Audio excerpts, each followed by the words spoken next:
Morning students, we'll be starting with our last topic of this chapter, that is payment gateway. Payment gateway is third topic, and one more topic is there, that is designing the gateway or what the designing structure is. So it's the second last topic of this chapter, payment gateway. Now we'll first know that what is payment gateway, how does it work, what are its uses, and actually in process how it works, what are the components which are related, what are the benefits of payment gateway. So what is basically a payment gateway? Online payments are made thousands of times a second all over the world. So yes, we don't know that at that particular minute of time how many people are accessing that website and how many people are doing that payment for purchasing that product. So there are hundreds of different ways these payments are made, including PayPal and EFT transactions, but a large proportion are based on payment gateway technology. So it's not compulsory that if I am purchasing something, I am purchasing with that particular method only. I can be using credit card, I can be using debit card, I will be doing internet banking, or I can be doing with any other third party application payment also. So it is not compulsory, and because of which a large proportional are based on payment gateway methods, that is people are accessing third party applications for the payment methods for the products to purchase. A payment gateway allows a connection directly between a website and a bank, meaning that payments can be placed directly on a website and deposited straight into the bank account. Yes, obviously, when we are purchasing something, when we do the payment, what happens is we do the payment on the website itself, and what redirects is a bank account deduction message in our phone, that is the smartphone or the dad or the digital access what we are doing. Means what, my bank and website are somewhere interconnected with each other so that we can do the transferring process. And a payment gateway is a server that is dedicated to linking websites and banks so that online credit card transactions can be completed in real time. So payment gateway, what it is a server basically which ties the bank and the website together so that the transactions can be made on the website itself. So the next thing is, how does payment gateway work? So if payment gateway is a server which is linking my bank and the website together, how does it work? So payment gateway ways work by providing the secure integral link between a website, that is a web server, and the bank. So basically gateway is a web server or a secure server which is internally linking my web server, that is my website, and my bank. When credit card details are submitted on a website, the payment gateway receives these details and sends them to the bank for verification. Obviously, when we enter the details of the credit card onto the payment transaction process of the website, what happens is the payment gateway will verify these credit card transactions and will send it to the bank for verification that yes, these details what the customer has fed onto the website are correct or not. If the bank replies with the response, usually either accepted or declined. If the bank, once the verification process is started, if the bank says with an reply that accepted means the details are correct, then further process can be continued. If declined, the details are incorrect, please stop the process there, then the payment will not be further processed. The payment gateway then sends this response back to the web server when the appropriate message is displayed to the user. For example, your payment has been successful.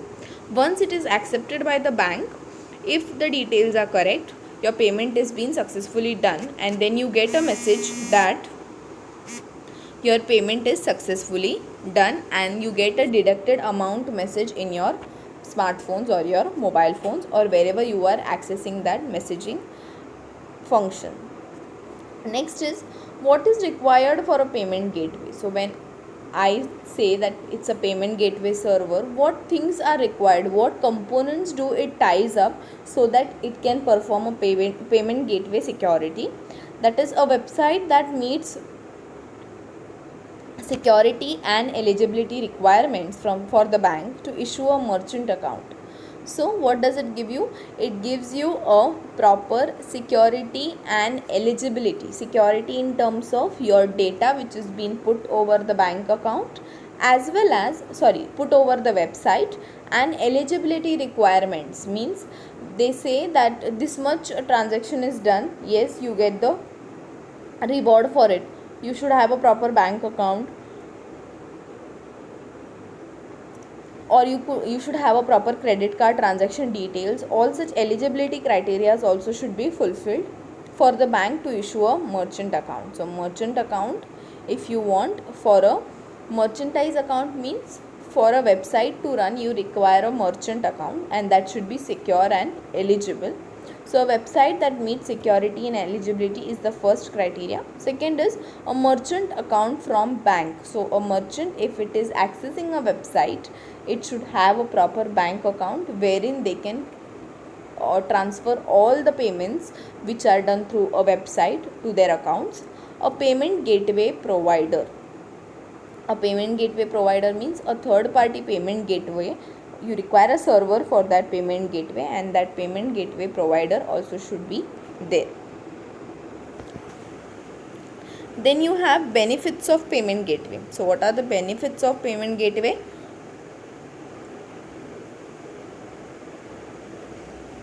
So visitors stay on site. So visitors stay on site means it's not compulsory every time that visitors will be accessing the data, they'll be doing the payments. No, it's their choice. If they want to just surf the data, if they just want to view the data from the website and they are not purchasing anything, then it's okay. It's the totally easiest and a protective security website constraint, that even if you do, it's not compulsory that you are surfing, that means you have to purchase. It's totally on the customer wish that the person wants to purchase or not. That is, many websites will take advantage of third party and hosted payment processing facilities such as PayPal. So PayPal is a third party application. So these facilities do work well and can provide secure payment options. However, they do have drawbacks. So these third party applications will give you a secure payment, but they have some drawbacks also. A major advantage of using a payment gateway is that customers will not leave your website to make payment. All user information and credit card details are inputted on your website, meaning fewer steps for buyer. Further to this, redirecting users to separate website for payment often leads to mistrust and payment abandonments. So it can be possible that your data cannot be secure sometimes, but if you do a payment gateway method, it's somewhere a chance of 99% that your data will not be intruded or mistrust cannot be happened through your website. See, if your payments are done and if they are not securely gone to the merchant bank account, they are returned back after certain days of processing, so that your secure transaction is not being done. So this is also somewhere a benefit, we can say. Real time transactions and payments. Yes, at a time you can do the payment transaction and that amount gets deducted from your account. You do not have to wait for so many days to do the payment. You do not have to go to the bank. You do not have to take a demand draft and then submit it to the website. It's not necessary.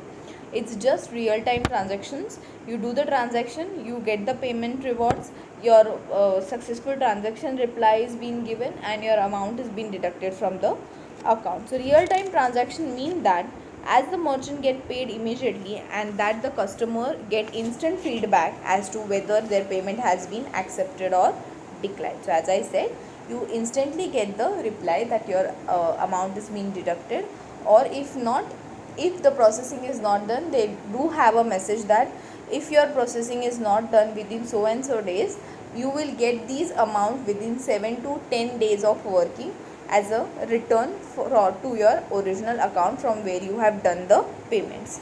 saves times and reduces administration. Yes, as I said, it saves time because you can go anywhere with your smartphones. You can access that website.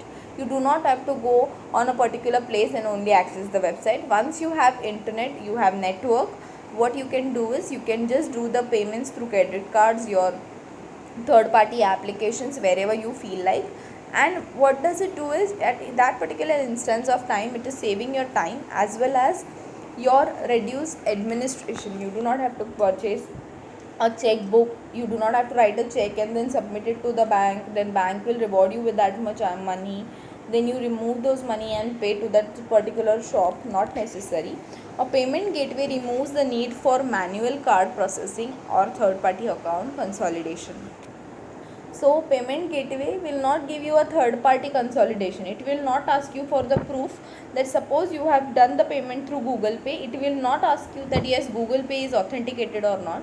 It will do the verification process on their own, as payment gateway server is protective server which they are accessing, because the merchant, the website is also paying some money for that payment gateway so that they could get a secure payment transaction mode. Next is risk in EPS. Now what are the risk factors in EPS, electronic payment system?